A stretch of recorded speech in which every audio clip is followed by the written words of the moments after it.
Hora do Espírito.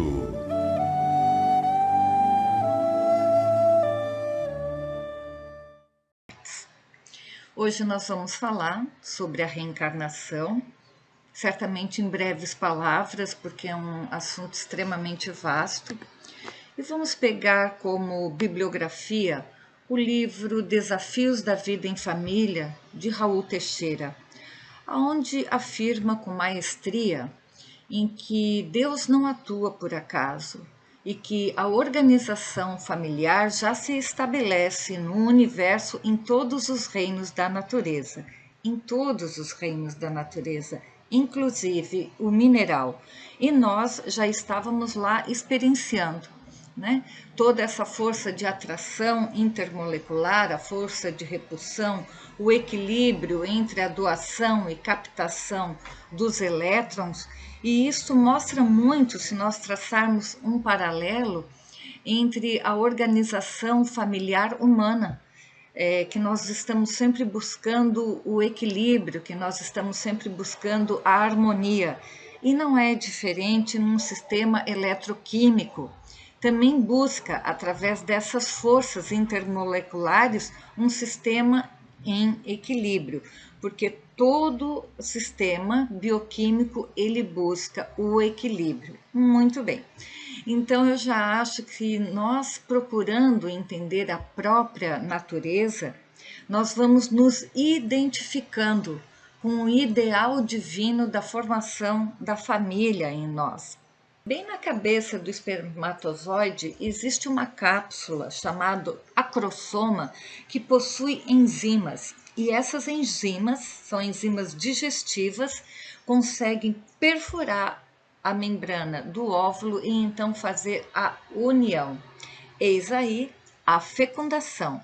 Depois ele vai passando por toda a trompa de Falópio e vai para sua casinha, o seu berço esplêndido, né? O útero, já formado com um endométrio para que ocorra então a nidação.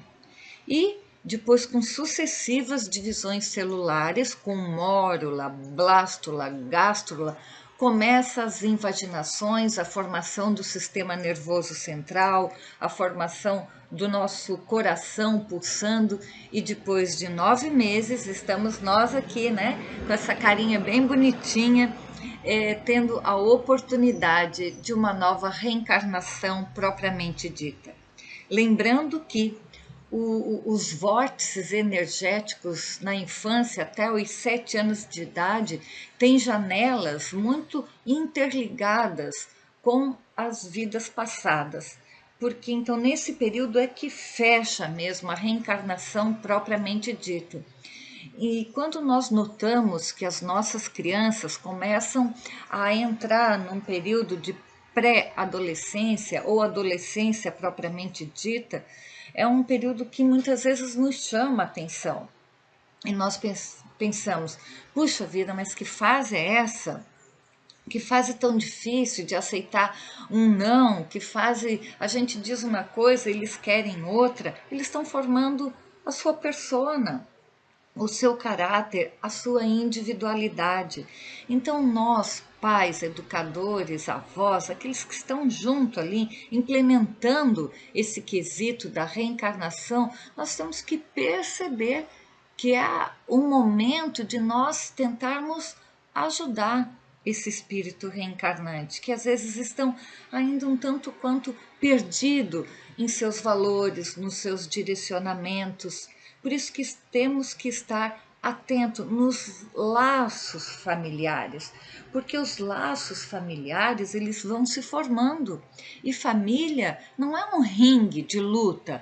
Família, muito embora seja um local extremamente difícil de aprender a convivência com o outro, mas não é um ringue de luta, é um ringue, é uma escola de aprendizado. Estamos ao lado daqueles que nós necessitamos, ora ensinar, ora aprender. Então, nem sempre é merecimento. Usamos várias vezes essa palavra, mas eu mereço, ou nem eu mereço. Não, não é questão de merecer, eu necessito. Eu preciso disso para me tornar uma pessoa melhor, para que eu possa posicionar a vida do outro como uma facilitadora, né, de um autoencontro, de um autodespertar. Essa é a nossa função. E nós vamos percebendo que com o passar do tempo, quantas vezes a gente escutou isso? Ah, filho criado, trabalho dobrado.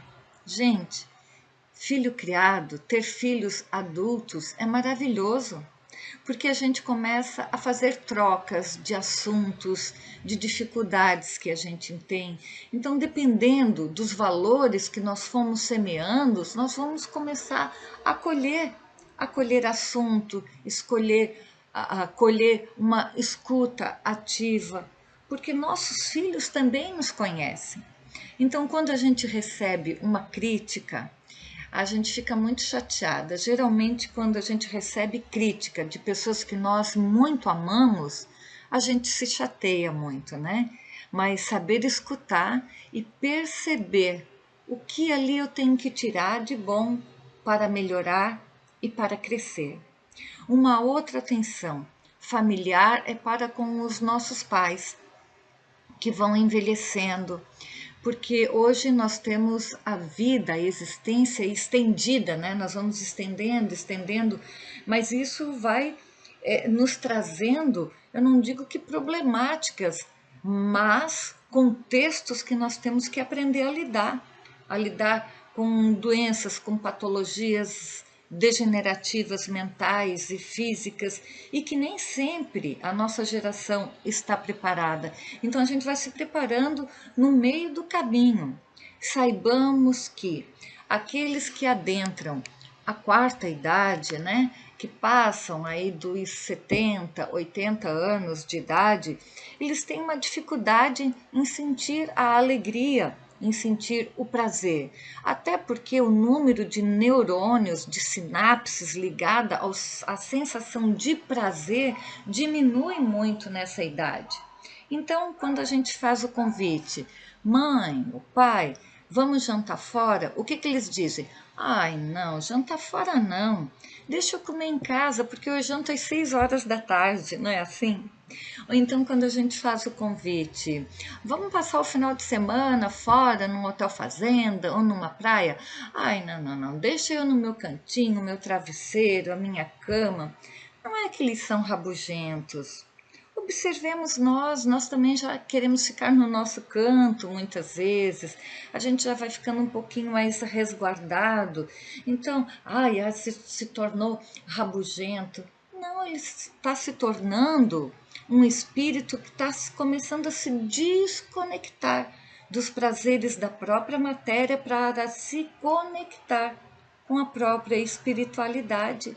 E às vezes isso requer um silêncio interior, requer um pouquinho de solitude, não de solidão, mas é saber aprender a estar consigo mesmo. Então, isso são os traços da nossa reencarnação, traços dos projetos familiares que nós temos, que a gente tem que estar atento, atento às nossas famílias. E às vezes a nossa família fica tão individual, tão pequenininha, que às vezes os casamentos são desfeitos, os filhos vão formar os seus outros vínculos familiares e a gente fica só.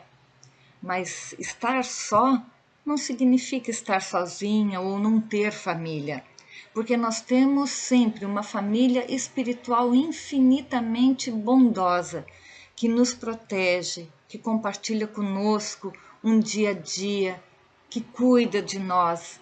Então nós não estamos sozinhos e nem somos um barco à deriva. No comando está Deus, nosso Pai, e acima de tudo o direcionamento da nossa vontade. A todos um abraço fraterno e até um próximo encontro. Na Era do Espírito.